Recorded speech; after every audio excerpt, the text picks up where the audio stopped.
অভিনয় জীবনের হাতেখড়ি হয়েছিল খলনায়িকার চরিত্রে অভিনয় করে। খুকুমনি হোম ডেলিভারিতে নায়িকার চরিত্রে অভিনয় করে সকলের মন জয় করে নিয়েছিলেন দীপান্বিতা রক্ষিত।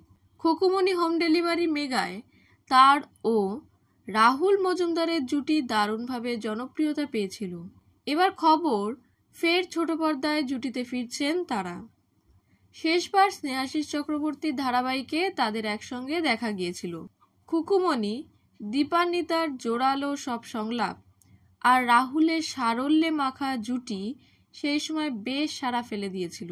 তারপর অবশ্য মাঝে অনেকটা সময় পেরিয়ে গেছে, মাঝে তুতে ধারাবাহিকের নাম ভূমিকায় দেখা যায় দীপান্বিতাকে। অন্যদিকে হরগৌরী পাইস হোটেলে শঙ্কর হয়ে দর্শকদের মন জয় করে নেন রাহুল।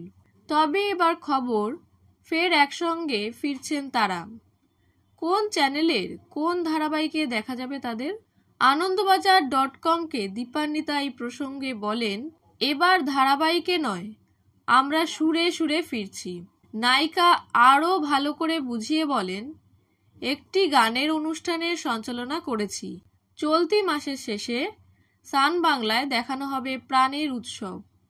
সেখানেই আমি আর রাহুল দা জুটি বেঁধে সঞ্চালনার কাজ করেছি। রাহুলের সঞ্চালনা প্রসঙ্গে অভিনেত্রী বলেন, আমি চিত্রনাট্য মুখস্থ করে গড়গড়িয়ে বলে দিতে পারি, নিজে থেকে বাড়তি সংযোজন করতে পারি না, কারণ আমি ভালো কথা বলতে জানি না। রাহুল দা সেটা খুব ভালো পারে, যে কোনো পরিস্থিতিতেই ঠিক কথা বলে বেরিয়ে আসে। সঞ্চালনায় এই গুণ খুব কাজে আসে। কিন্তু কেবল একটা অনুষ্ঠানে তাদের একসঙ্গে দেখে অনেক দর্শকেরই আশ মিটবে না, তারা আবারও এই জুটিকে মেগায় ফিরে পেতে চান। এই প্রসঙ্গে অভিনেত্রীর মত, আমরাও পরস্পরের সঙ্গ উপভোগ করি। রাহুল দা আমার সঙ্গে কাজ করতে ভালোবাসে, আমিও ওর সঙ্গে বেশি স্বচ্ছন্দ। রাহুল দার স্ত্রী প্রীতিদির সঙ্গেও আমার খুব ভালো সম্পর্ক, সেই ছাপটাই পর্দায় পড়ে হয়তো, তাই দর্শকেরা আমাদের আবারও ফিরে পেতে চাইছেন।